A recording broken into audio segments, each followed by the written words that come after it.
সংযুক্ত আরব আমিরাতে বাংলাদেশি চলচ্চিত্র তুফান মুক্তি পেয়েছে। নিউ ইয়র্ক ভিত্তিক প্রতিষ্ঠান বায়োস্কোপ জনপ্রিয় এই সিনেমাটি দুবাই সহ মধ্যপ্রাচ্যের বিভিন্ন স্থানে দেখানোর ব্যবস্থা করেছেন। গত 28 জুন থেকে দুবাইয়ে মুক্তি পাওয়া সিনেমাটি দেখানোর জন্য প্রচুর দর্শক ভিড় করেছেন প্রেক্ষাগৃহে। আমিরাতে কোনো বাংলা সিনেমার জন্য টিকিটের ঘাটতি ও হাউসফুল দর্শক হতে দেখা গেছে এই প্রথম। ডিরেক্টর এত সুন্দরভাবে বাংলাদেশি মুভিকে প্রেজেন্ট করেছে দুবাইয়ের মাটিতে, ইটস অসাম। আর সাকিব খানের নতুন লুকটা তো মানে বলার বাইরে, সাথে হচ্ছে উড়াধুরা গান প্রীতমের বেস্ট। তুফানের সবগুলো দৃশ্যই ভালো লাগছে।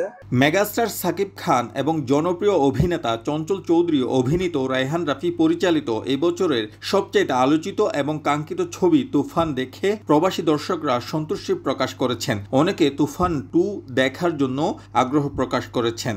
আমরা আজকে বিদেশের মাটিতে বসে আমার লাইফের প্রথম ছবি দেখলাম, বাংলাদেশি মুভি। আমার অবশ্যই আমি নিজেকে অনেক গর্ববোধ করি এবং নিজের থেকে অনেক ভালো লাগতেছে।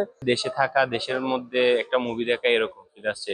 আর শাকিব খানের একটা মুভি আসছে, অনেক ভালো হয়েছে। 40% বেশি গ্লো, বিশ্বের 1 নম্বর গ্লো ক্রিম, নতুন গ্লো এন্ড লাভলি।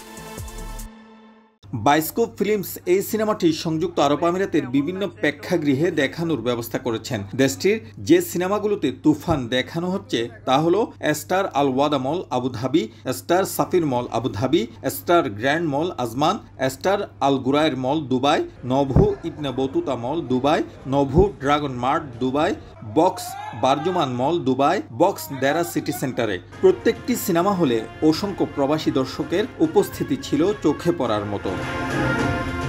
প্রবাসী বাংলাদেশিরা জানিয়েছেন, তুফানের মতো যে কোনো ছবি আমিরাতের প্রেক্ষাগৃহগুলোতে দ্রুত মুক্তি দিলে প্রবাসী দর্শকদের বাংলা চলচ্চিত্র দেখার আগ্রহ বাড়বে।